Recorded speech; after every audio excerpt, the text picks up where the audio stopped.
ng Olongapo. Basta Radyo, ibandera mo!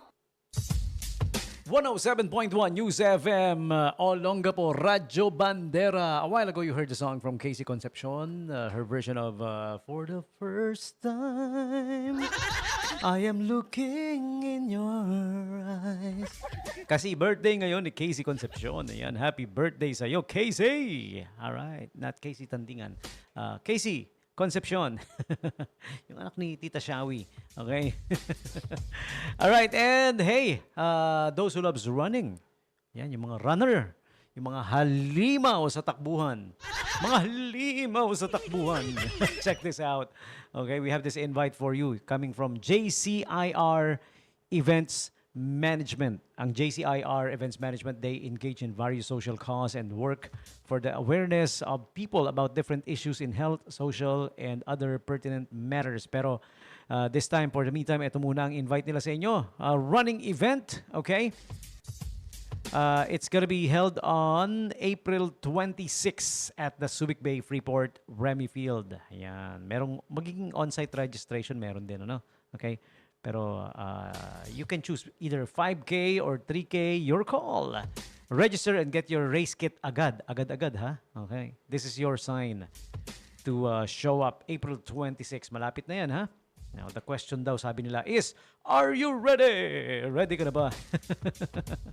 Okay, visit their official Facebook page kasi pwede kayo mag-comment doon or mag-message or mag-PM, direct message. You can comment your distance kung 3K or 5K yung pick ninyo. Okay? So, JCIR Events Management, your vision strategically executed. Okay? The Subic Bay Challenge is gonna be happening. Yan. Okay? So, again, yung on-site registration sa Remy Field SBMA, Subic Bay Freeport Zone, register for 5K or 3K. Get your race kits right away. 5:30 p.m. to 8. Ay, kanina! Oh, April 7. Oh. Abot pa ba? Wala na, no? 8:50 p.m. na eh. But anyways, yeah, okay. All right. But anyways, the race event is gonna be happening on April 26, 2026. And according to them, few slots left na lang. Konti na lang ang natitirang slots. All right? Yung slots for the run for sub 1 and 10K. Ayan, few slots left. So aside from 3K and 5K, meron ding sub 1 and 10K that will be happening. Online registration is up, by the way. Kung gusto nyong mag-online registration para sa sub 1 and 10K. The Subic Bay Freeport Zone JCIR Events Management Run Event. Okay? So check it out. Visit their official Facebook page para makita nyo yung yung iba't iba pang Aside from this, may iba pang event eh. May mga run event pa silang ino-organize. Marami, ano? Okay, so just check out the official Facebook page. For the meantime, that's the best that I can offer you. That's the best I can give you as info for the meantime.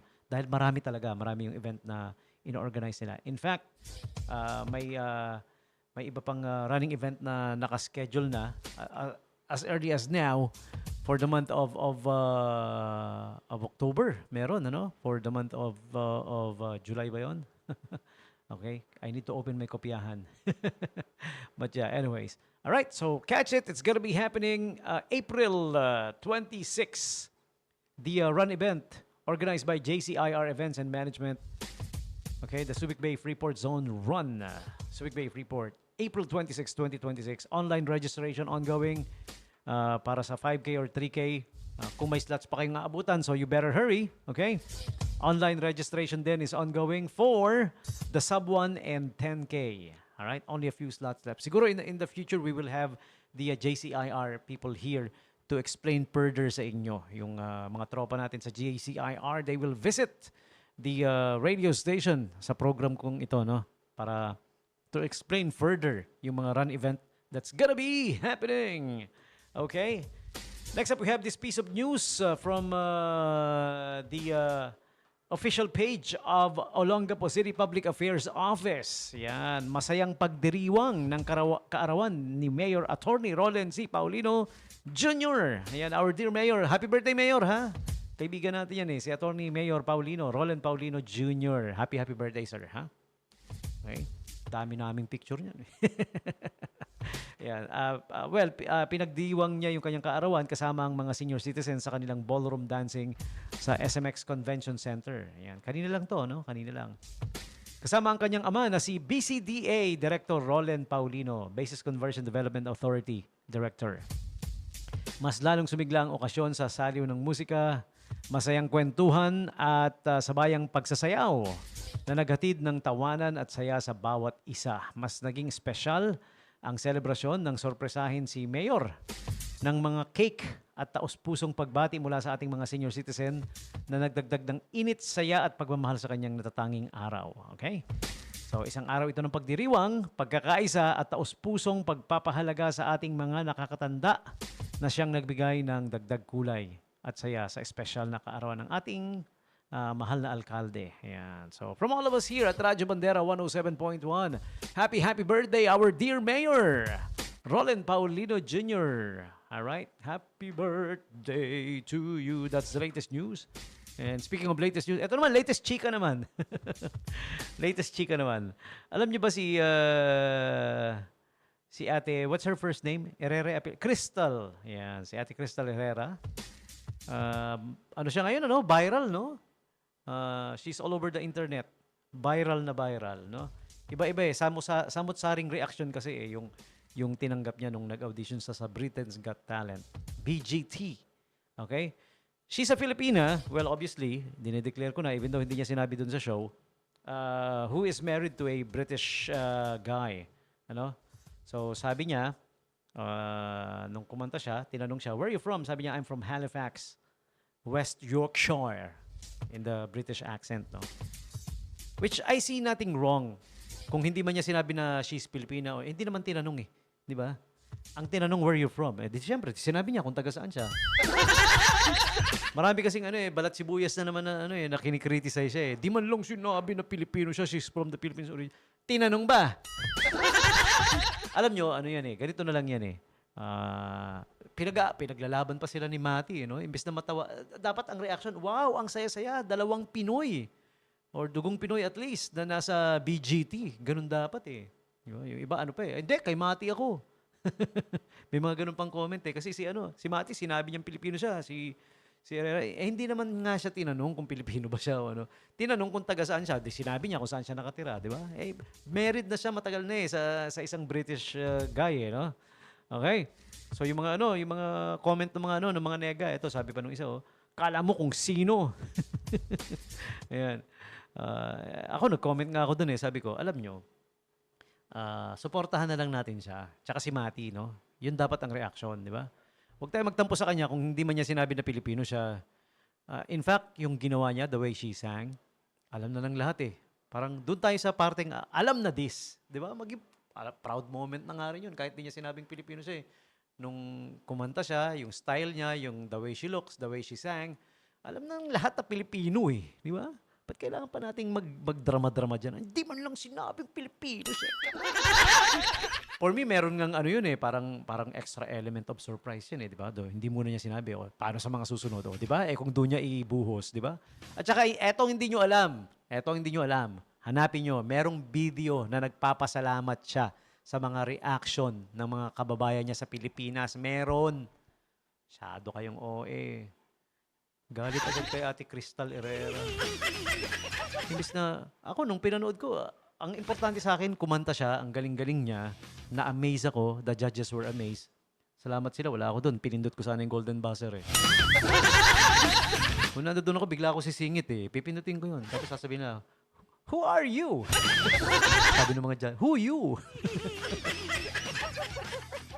Maganda yun. Oh, actually, trust me. Maganda nga yun eh. Sa pasimula, di muna niya sinabi. And then later on, di ba? Siyempre, babalik siya, di ba? Baka doon mabanggit na. Or kahit na hindi na mabanggit, okay pa rin yun. Alam naman na ng lahat eh, di ba? Parang, di ba nakakatuwa yung yung merong element of, alam na this, di ba? You know. Parang ganoon. Hindi na kailangan. Oo, yung mga comment kasi nung may mga galit na galit sa kanya eh, no? Sabi, akala mo kung sino, sabi pa nito ni latest chika page, no? Okay, matapos binatikos daw ng maraming Pilipino matapos hindi umano banggitin ni Cristel na isa siyang Pilipino, isa siyang Pinoy. May nagtanong ba? Ulit-ulit tayo eh. Wala naman nagtanong. Basta alam na ng lahat, alam na ng mundo na basta Noypi, Pet Malu sa singing, di ba? Ako nga nag first runner up ako sa isang singing contest. Di ba? Okay lang 'yun. Nakatikim din ako ng cold treatment eh. Kasi nakita ko yung iba yung lower than me. Aba, pinagbunyi, no? Tuwan-tuwa yung mga departamento na. Proud of you dahil sa akin hindi, wala. Ganun talaga pagka ayaw kang maging bida dahil ang gusto nila sila ang bida. Ganun yun. Ganun din yung mga nagde-negative comment kay baka ganun sila. Gusto nila sila ang bida. Ayaw nilang bida si etong si di kayo na. Ganun na lang. Ay.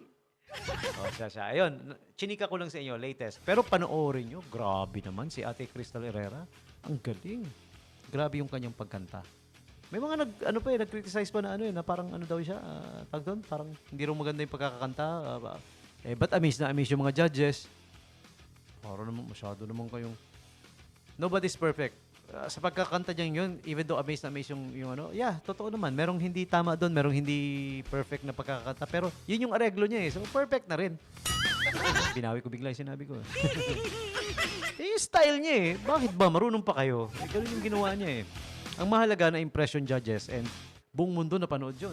Kaya viral nga ito ngayon, millions of views. Alam niyo ba, kanina lang 5.6 million views na kagad yung audition niya. Ganun ka Pet Malu, pare.